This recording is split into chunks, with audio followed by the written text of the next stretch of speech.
What's up, guys? My name is Rozei, and I'm here hanging out with Rob on Front Row Live.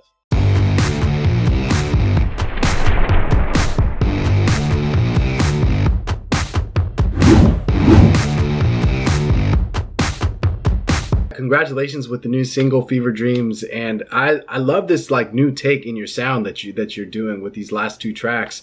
And I feel like a lot of it has to do with the fact that you are also working now with Doc. So talk to me a little bit about like getting to know Doc in the first place, and like what really struck that collaboration between the two of you. So, Collin, as you know, Doc, I'm gonna just call him Collin because that's how I know him. Collin is he's a psycho, bro. Like working with him, just kind of he understands music more thoroughly than a lot of people that I know. He knows what sounds good. I mean, he has hits under his belt. Um, so he kind of pushed the envelope with this kind of sound that I was going with for Fever Dreams, like the alt pop and like The World Is Over, which he worked on with me. Um, I had a vision in mind, and then I started working with him, and he kind of just opened a whole new world to me. So it was a crazy experience, and I feel like going from like the ooh la la, which is kind of more pop rappy, and the like Fever Dreams and The World Is Over vibes, he made the whole transition go smoothly. You are doing some more melodic singing with this new music. So would you say that that was something that was natural for you, or would you say that you had to kind of learn to sing the way that you do on these new tracks? That was I definitely had to condition my voice for that. Growing up, I used to sing like a bunch of Chris Brown, like in school and stuff. Um, so that was definitely to kind of get the more grunge melodic feel that I'm going for. It was definitely a lot of conditioning and trying a bunch of weird shit and just kind of figuring out where I wanted to go with it. You had to kind of learn to do more of the singing for this new music. What do you feel challenged you as far as like the vocals go? Um, I would say like getting power behind my voice because like head singing and like chest singing is two completely different animals. I would say that I always had a decent head voice, but when it came to like projecting myself the way that I wanted to project myself on songs like The World Is Over and Fever Dreams, which I'm still not completely there yet. It's gonna take a lot more to get that down, but definitely the projection was an issue and kind of hitting the keys well, maintaining that strength in your voice was definitely an obstacle to overcome. Now, one of the cool things is that I mean, your cadence has obviously changed from ooh la la to now. So what was that little like that transition like for you? Did you feel like it was easier for you to kind of uh, be able to sing throughout these tracks, or do you feel like the ooh la la music was a lot easier as far as like holding, being able to control your vocals? So funny fact about Ooh La La, I actually had a terrible cold while recording that song. So my nose was completely stuffed. And I would say that Ooh La La was easier to maintain like my voice in. Even though I had a crazy cold, it was kind of just super ooh la la, she hella bad. Like nothing like super intensive on my voice. So definitely this newer stuff is a lot more complicated to get down, like sound wise.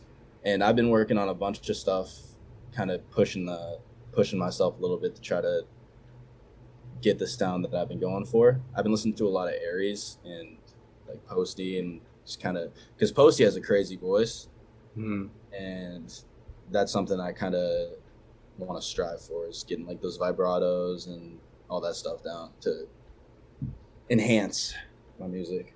Now it's crazy because when I listened to Fever Dreams, I like instantly got hooked on it, and then I looked at your Spotify and I was like, oh shit, he also did ooh la la, and like I didn't even put the two together until like after I listened to it. Really different. So yeah, so it's like super different. So for you, like as an artist, do you feel like you're just trying out new sounds and styles, or do you feel like you're still trying to discover who you are as an artist? I don't think that I'm ever going to settle down on one sound. it might be really bad for me, but it also might be really good for me. So I think I'm just gonna keep making music that I love or that I'm kind of hooked on at that moment. Like I've been listening to a lot of MGK. I feel like that's what influenced my whole pop punk phase. And I grew up listening to like All American Rejects and like Green Day. So that definitely influenced what I'm doing right now. But whatever I like at the moment is what I'm gonna want to make. So I feel like I'm never gonna be tied down to just one sound. Now, as far as like your songwriting goes, like, do you feel like it also changed the way that you write your music, or do you feel like it's the same way that you did your previous material? That's a depend. That depends on the situation. Like Ooh La La, I actually had the vocal melody in my head before I actually recorded the song. I was actually at work. I used to work at a smoke shop, and it was just constantly in my head. I don't know where I heard it. I I have a tendency to dream melodies and like wake up in the middle of the night and voice memo them on my phone. But there's been instances where I've heard a melody in my head and just I need to record this right now type deal. Or there's been like recently I've been listening to tracks like beats, instrumentals, and writing to those. That's just kind of how it's been going. So now that you have this kind of chemistry now with Collin, is he going to be working with you on more material like moving forward, or are you still trying like out different producers to see where the like how it would like change or impact your music? I definitely have a few more coming with Collin. I definitely want to work with Collin a lot more, just because I know we understand each other when it comes to music. Like he knows what I want. I know what his vision is for it. Um, I don't think I'll stop working with other producers. I think I like to think of music as like a huge collaborative effort, and everyone kind of pitches in their creative insight. Um, so no, I don't. I think that I'll definitely keep working with Collin, but I'll also be open to what other people have to bring to the table as well. How would you say that he like got you out of your comfort zone during the recording process for "The World Is Over" and "Fever Dreams"? So I was before I went to I actually stayed with Collin for 2 weeks out in LA back in April. Um, this is when I was living in Pennsylvania. So I flew out to LA, stayed with him, and I already had these demos written. And I pretty much throughout the year, I was just kind of trapped in my room recording to myself. And I never worked in a big studio before I worked with Collin. So he kind of pushed me to record my vocals confidently in front of like a group of people because I've always been like kind of insecure. But yeah, he also I don't know, like did you hear the end of Fever Dreams where like the synthwave thing was going on? Mm-hmm. He's the one who threw that idea out, and I wasn't completely open to it, but I'm glad we kept it because it reminds me of Stranger Things, and I love that show.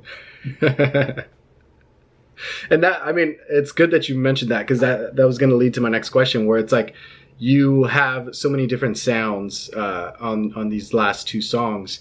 So, what was that creative process like for sonically for these tracks? Was it just beats, or was it like full blown instrumentation that you guys created? Yeah, it was full blown instrumentation. I mean, we took so Austin, my boy Camp, he actually laid down the lead guitar on that, and then I recorded vocals over the lead guitar, and we built off of that with my buddy Parrish and then Collin as well. Collin was kind of like the mind behind it, so he's like, "Yo, we should do this, we should do this," and that man plays so many instruments, like an absurd amount of instruments. And we were kind of just throwing ideas back and forth. So pretty much we took vocals and a guitar and just made this whole entire thing out of it that ended up becoming Fever Dreams. And it was a long process, but I feel like it was definitely worth it. He's a freaking genius, man. I'm glad that people are starting to like really pay attention. Like his name is starting to pop up a lot more. He's such a nice guy. Like he didn't have to. Originally, I was supposed to stay out in a hotel. Yeah. There, but he's like, "Yo, just come stay at my crib for 2 weeks," and then I just ended up kicking in at his place. That's Yeah. not stuff you see much, you know? Yeah, exactly. Especially during this time. Yeah, seriously. But that's dope that you guys got to collaborate. I'm looking forward to more music from you, just because I'm already hooked on what you already have and even your previous stuff. I'm more of a pop punk kid, so like this speaks to me a lot more. But like your previous stuff is also like as incredible. So absolutely, man. So like moving forward, what can we expect for your music? Definitely more stylistically grunge, like the Fever Dreams, The World Is Over, kind of Heartbreak Hotel-y. So definitely more on the punk side. I got a song called Way Back When that Collin actually worked with me on. I actually just did a teaser on it on my Instagram. But